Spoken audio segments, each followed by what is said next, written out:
मंत्री doctor Irfan Ansari ji, ACS Ajay Kumar Singh ji अभी हमारे साथ राज्य के मुख्य सचिव भी थे, वो अपने विशेष कार्य से बाहर चले गए।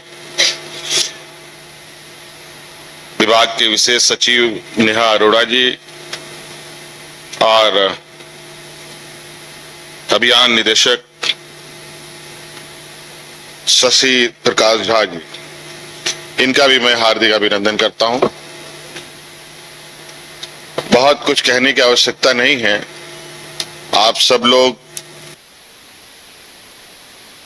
जो खास स्पेशलिस्ट डॉक्टर हैं, आप सबको अपना कार्य पता है।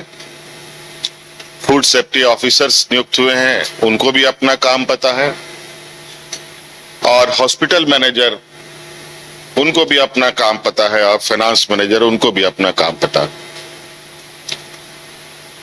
और ये सभी अपने अपने पदों में बहुत महत्वपूर्ण पद है। यहाँ हॉस्पिटल मैनेजर और फाइनेंस मैनेजर, जो दो पद में लगभग एक में 29, एक में 26 लोग नियुक्त हुए हैं। जितनी बड़ी भूमिका डॉक्टरों की है, उतनी ही बड़ी आप लोगों की भी जिम्मेवारी है हॉस्पिटल को सफल संचालन के लिए, और आम जनों को दिक्कतें ना हो, इसको देखकर यह नियुक्त किया गया है। आमतौर पर सरकारी व्यवस्था, सरकारी अस्पतालों को लेकर बहुत सारे सवाल उठते हैं, और उठेंगे भी, क्योंकि सबसे अधिक कंधों में जो बोझ उठाता है वो सरकार ही उठाती है। आज से आप सभी लोग सरकार के एक अभिन्न अंग है। हम लोग राज्य के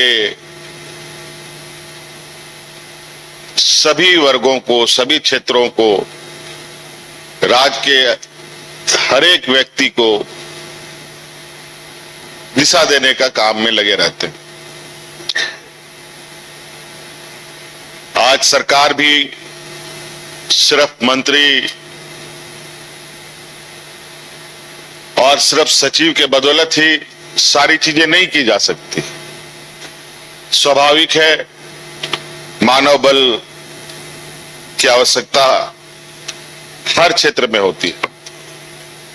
आज इसीलिए लगातार हम लोगों ने, चाहे वो शिक्षा में हो, चाहे वो स्वास्थ्य में हो, चाहे एग्रीकल्चर में हो,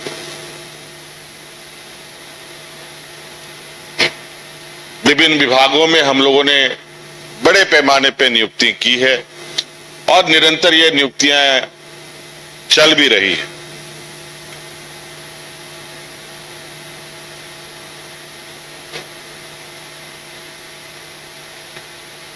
आज आप लोग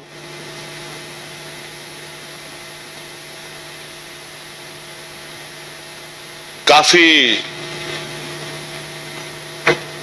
उत्साहित होंगे, और काफी आप खुश भी होंगे, और आपके परिवारजन भी खुश होंगे कि आपके परिवार आपको लेकर जो चिंता कि आप कहां नौकरी करेंगे, आपको रोजगार को लेकर आपकी चिंताएं रही होंगी, अब लगभग वो चीजें समाप्त हो गई। अब सरकार ने आपको अपना एक हिस्सा बनाया है। आज लगभग 262 लोग यहां नियुक्त हुए हैं,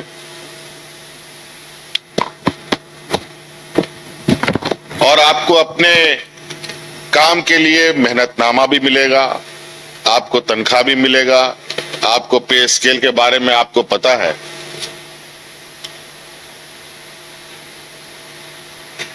और इस बात को जरूर जहन में रखिएगा कि जो भी तनख्वाह आपको मिलता है, हमें मिलता है, कर्मचारियों को मिलता है, वो कहीं ना कहीं आम नागरिकों के ही पैसे होते हैं, जो अलग अलग माध्यम से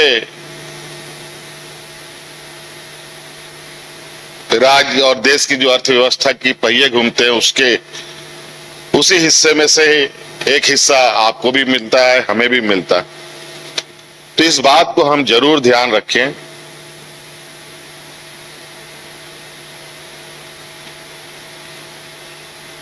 कि हम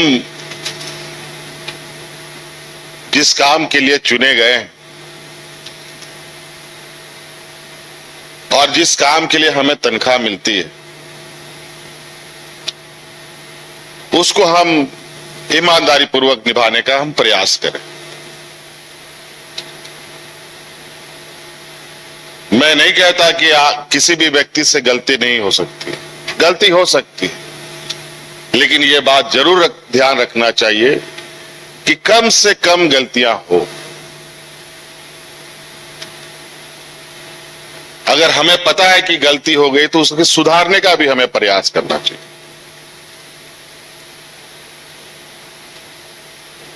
नहीं तो पता चलता है कि अच्छा, ये काम मेरे विभाग हम कर सकते हैं, लेकिन मेरे ये का हिस्से का नहीं है, तो हम नहीं करेंगे। डॉक्टरों को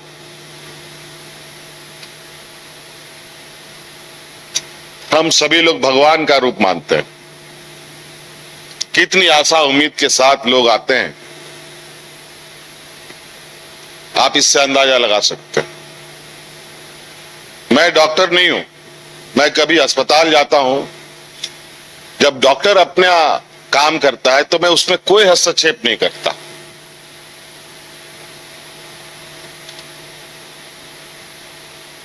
क्योंकि मुझे पता है कि मैं उनके प्रोफेशन का नहीं हूं।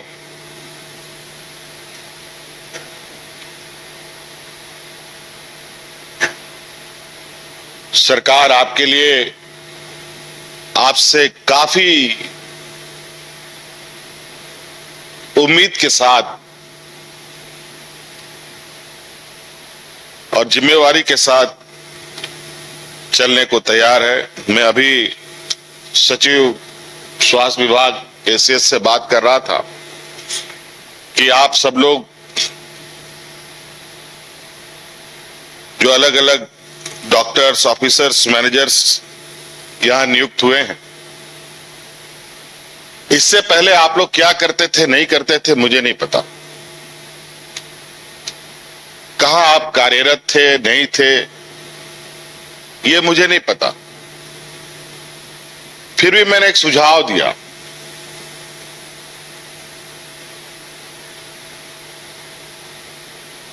कि आज स्वास्थ्य विभाग को बेहतर करने के लिए हम क्या क्या नए आयाम जोड़ सकते हैं, क्या नए तरीके से चीज को इनको और किया जा सकता है। हमने कहा कि जितने भी ये अभ्यर्थी हैं जो नवनियुक्त हुए हैं, इनको अलग अलग ग्रुपों में बांटिए और इनको देश के अलग अलग कोनों में भेजकर बड़े अस्पतालों में, बड़े संस्थानों में, वहां कैसे चीजें चलती है, उनको भी उन जगहों पर जाकर के सिखाने का, उनके साथ भी रूबरू होने का आप लोग काम करें। हो सकता है कि वहां आज के दिन में कुछ इस तरीके से कार्य हो रहे हैं जहां हमारे और उनमें बहुत फर्क है। वो फर्क क्यों है, इसकी भी जानकारी मिलेगी।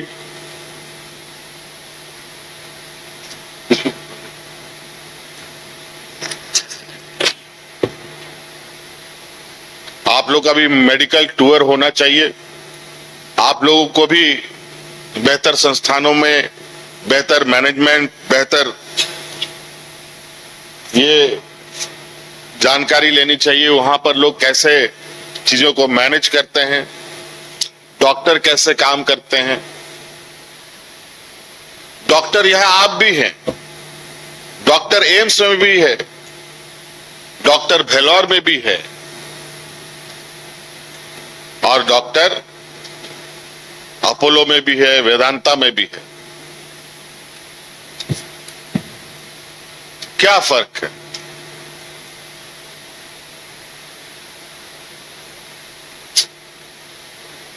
वो भी तनख्वाह लेते हैं, आप भी तनख्वाह लेते हैं, और लगभग आज, हाँ ये बात जरूर है, महानगरों जैसा चकाचौंध वाला शहर नगर वो हमारे पास नहीं। उसमें वक्त लगेगा, लेकिन हर चीज उपलब्ध रहे और काम किया जाए तो उसमें चैलेंज ही क्या। सीमित संसाधन में हम कितना बेहतर चीजों को ठीक कर सकते हैं, यही तो बहुत बड़ी उपलब्धि है।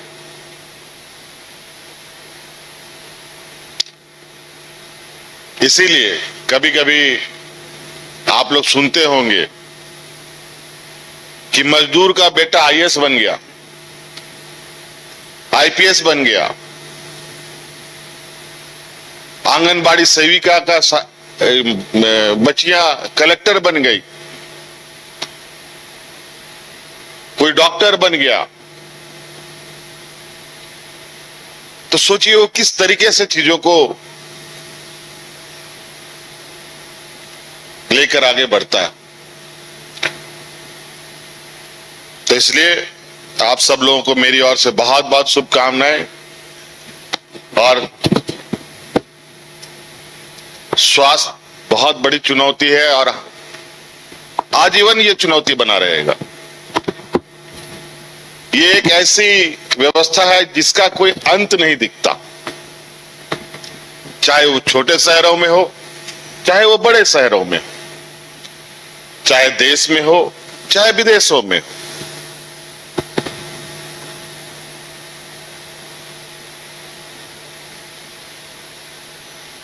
और निरंतर इसमें रिसर्च चलते रहते हैं अनवरत।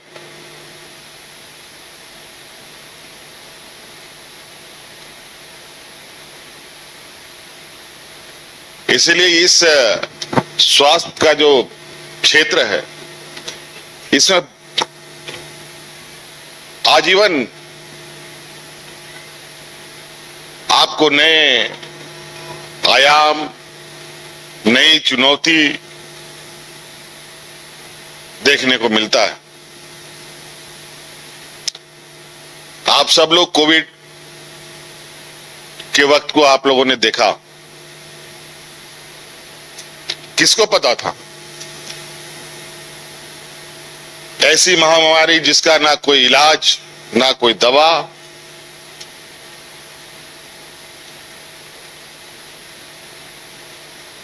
सिर्फ और सिर्फ बिल्कुल एक कहा जाए कि प्रिकॉशन मेजर ही उसका सबसे बड़ा उपाय रहा है। बाद में जो भी दवाइयां आई, उसका क्या असर हुआ नहीं हुआ, आज के दिन में भी ये रहस्य बना हुआ है।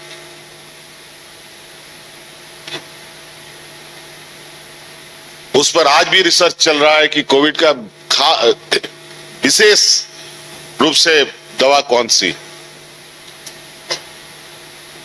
आज के दिन में भी कई देशों में यदाकदा राज्यों में भी कोविड के मरीज पाए जाते हैं।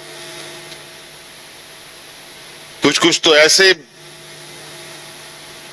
बीमारियां हम लोगों के कानों तक में आती है, उनके सुनने को मिलता है कि उसका इलाज भी बहुत विचित्र किस्म का, करोड़ों करोड़ों रुपए का इलाज सरकार किसको दे सकती है? करोड़ों रुपए का इलाज। तो इसीलिए आप सब लोगों की बहुत बड़ी भूमिका है और हमारी भी ये चिंता है कि हम कम ही दें, थोड़ा ही करें, हमारी व्यवस्था हो लेकिन चुस्त दुरुस्त हो। आज यही वजह है हॉस्पिटल मैनेजर और फाइनेंस मैनेजर जैसे लोगों को स्वास्थ्य विभाग में नियुक्त करने का और अस्पतालों में उनको तैनात करने का। पहले ऐसा भी था, शिक्षा विभाग की हम बात करें तो स्कूल बनाने की बात परिकल्पना रखी गई, तो शिक्षक पढ़ा भी रहा है, शिक्षक स्कूल भी बना रहा है, वो ठेकेदार भी बना हुआ है और शिक्षक भी बना हुआ है। कहां से काम चलेगा? वही हाल डॉक्टरों के साथ भी होता रहा है। तो इन सब को थोड़ा धीरे धीरे हम लोग सुलझाने का प्रयास कर रहे हैं और निश्चित रूप से बाकी समस्या का भी समाधान जल्द से जल्द करने का प्रयास में है।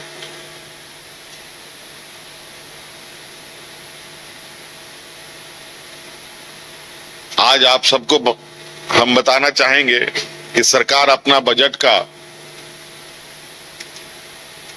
लगभग 60% सिर्फ तनख्वाहों में देता है। तो आप अंदाजा लगाइए हम आम नागरिकों के कितने बड़े कर्जदार हैं।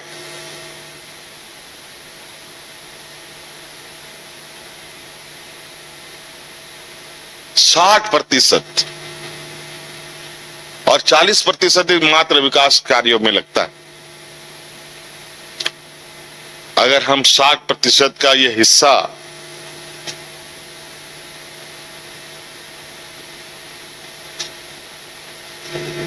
को अगर हम उसी अनुपात में निर्वहन करने का प्रयास करें तो बहुत बड़ा बदलाव हो सकता है।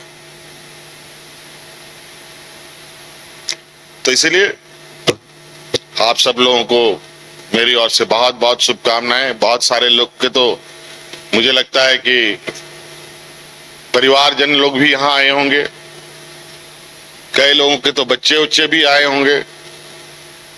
आप सब लोगों को, आपके परिवारजनों को आज के शुभ अवसर पर मेरी ओर से बहुत बहुत शुभकामनाएं। इन्हीं बातों के साथ धन्यवाद। जोहार। बहुत घर रहने का मकान भर नहीं, ये खुशियों की तिजोरी है। दरवाजे पर दस्तक देता पड़ोस, खिड़कियों से उमड़ आता आसमां, तारों में उलझी ऐसी ना जाने कितनी दास्तां। कहती हैं चले डायमंड सिटी, एक सफर हम सफर के साथ अपने घर तक। Diamond city life long bonding, 500 से ज्यादा खुशहाल डायमंड परिवार। जल्दी करें, सिर्फ 200 फ्लैट बाकी। आज ही बुक करें अपना आशियाना।